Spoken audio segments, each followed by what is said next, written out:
Bonjour, aujourd'hui je vais faire un tutoriel sur l'utilisation et l'enregistrement de Ryan. Avant de commencer, c'est quoi déjà Ryan? Ryan est un logiciel en ligne conçu pour aider les chercheurs à réaliser des revues systématiques et des méta-analyses.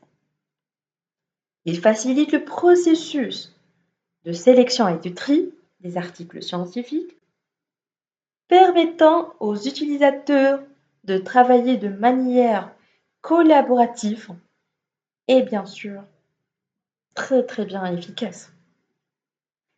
Alors, comme première étape, on doit déjà créer un compte sur Ryan. Bon voilà, vous allez sur votre navigateur Google et vous tapez ryan.ai. Vous cliquez ici tout simplement et voilà, la page est bien affichée. Donc il faut déjà s'enregistrer si on n'a pas déjà un compte sur Ryan. Donc vous cliquez ici sur Get Started et vous enregistrez vos informations. Sinon, si vous avez déjà un compte, comme moi par exemple, il suffit de cliquer sur Sign in. Voilà. Moi, je suis déjà connectée, mais un instant, je vais me connecter dans l'ancienne version de Ryan. Et voilà.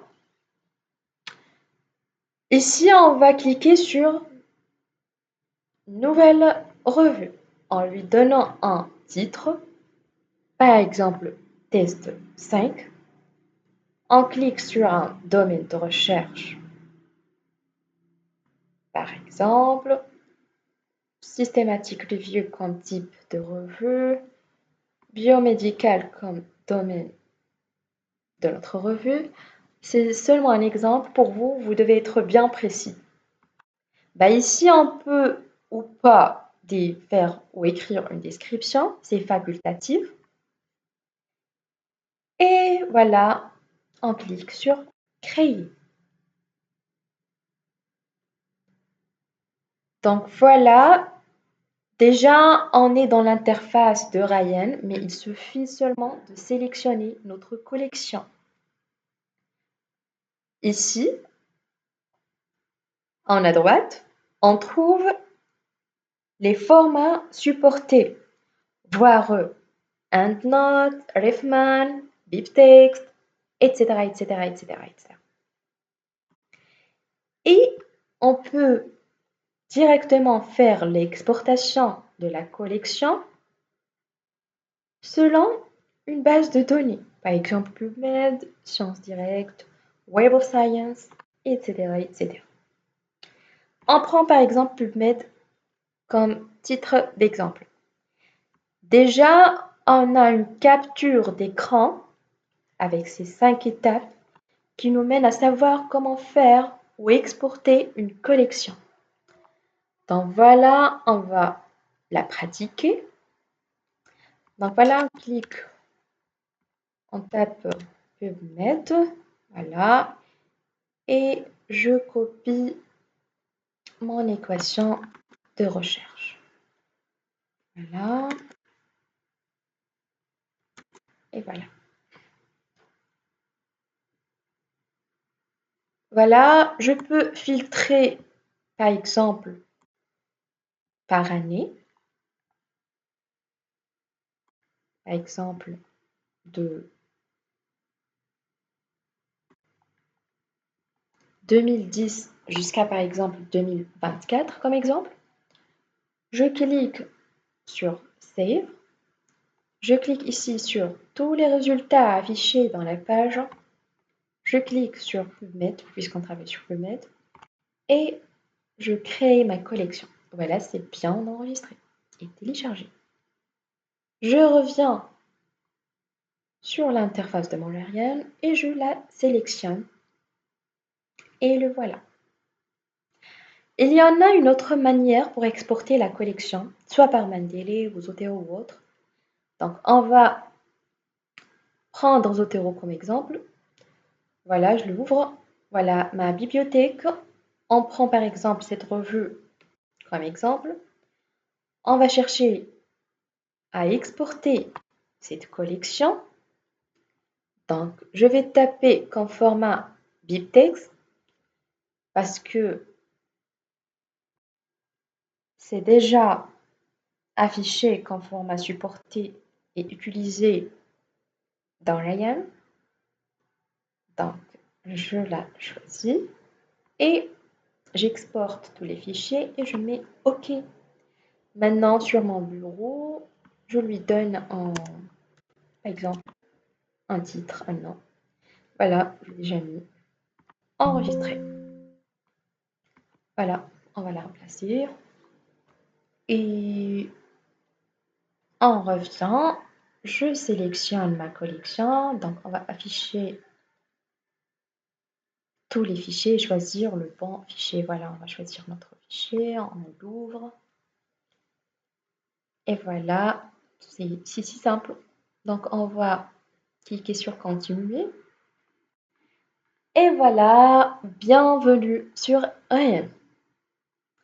Donc, on a déjà 122 articles qu'on a pu exporter. On peut ici détecter le nombre de doublons, mais puisque j'ai déjà traité ça sur Zotero, on va trouver, je pense, 0. Voilà. Voilà. Je mens pas, c'est 0, vraiment 0 doublon. Et voilà, par un simple clic sur n'importe quel article. Et ce que j'apprécie vraiment dans Ryan, c'est qu'on peut voir toutes les informations de l'article en question. Voilà, on peut voir le titre, le résumé, les noms d'auteurs, les journaux ou non-journal, les types de publications, les topics, la langue, la date de publication, etc. etc. Bah, si on veut inclure un article, on clique ici et ça va être affiché en vert. Sinon, c'est en rouge pour inclure. Si on a un doute dans notre décision, on clique sur Maybe. Et voilà comme raison d'exclusion, selon vos critères d'inclusion et d'exclusion, si vous voulez rajouter une raison, vous tapez tout simplement cette raison, par exemple mauvaise langue, et vous cliquez sur New. Et voilà. On a ici les labels, les mots-clés. Ici, on peut ajouter des notes et on clique sur Save. Ici, on peut exporter des full text sous format de PDF. Et ici, on peut ou pas enlever l'aveugle pour qu'on puisse voir la décision de nos collaborateurs. Donc déjà, on doit toujours mettre on pour qu'on puisse voir les feedbacks de nos collaborateurs. Donc, pour déjà y avoir des collaborateurs, on peut inviter ces derniers en cliquant ici sur tous les revues. Voilà, on va choisir celle-ci. Donc, on peut archiver ou supprimer. Et pour inviter, on clique ici. Donc, voilà comme type, on peut choisir collaborateur, reviewer, etc., etc. Moi, je vais choisir collaborateur. Je vais mettre un email, comme vous pouvez mettre 2, 3 selon vos besoins. Et comme raison dans un petit message, je vais mettre par exemple collaboration en termes de collab et j'invite. Voilà, merci. Ils ont dit que notre invitation est faite bien en succès. Voilà, maintenant on peut voir deux visualisations. Celle par exemple de moi et de collaborateurs. Voilà, j'ai déjà on a déjà un exemple bien effectué. Donc voilà. Maintenant c'est bien visible. Donc voilà les décisions par exemple de Sadia et de son collaborateurs. On peut voir par exemple les sessions de cette IA, le nombre de minutes, les décisions de cette IA en termes d'inclure, exclure, lire maybe. Et ça, cette visualisation pardon, c'est pour la décision finale. Donc par exemple, on a 94,9% comme article exclu et 4,3% par exemple comme article inclus. Alors si on veut revenir à notre interface Ryan, on clique sur Show. Voilà. Donc ici, on peut trouver toutes les informations de notre collection. Par les doublants, les décisions en termes d'inclusion, exclusion. Ici, on a des conflits. Voilà, on va dire qu'il y en a 4 conflits.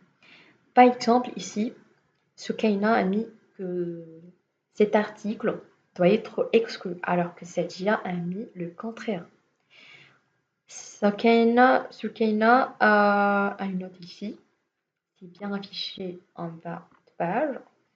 Là, il écrit que, comme raison ou comme note, il s'agit d'un protocole de revue et non pas d'une revue. C'est pour cela qu'on doit l'exclure. On a d'autres informations en termes de méthode de recherche, keywords, en termes de location, la langue, les types de publications, les noms d'auteurs, les dates. Donc, tout ce que vous voulez, vous pouvez trouver ici sur Ryan. Donc, pour moi, j'utilise Ryan mais pour les autres types de revues parce que ça me facilite vraiment la tâche. Mais généralement, Ryan est dédié pour les revues systématiques et les méta-analyses. Donc voilà, c'est tout pour aujourd'hui. Merci pour votre attention et à la prochaine, Inch'Allah.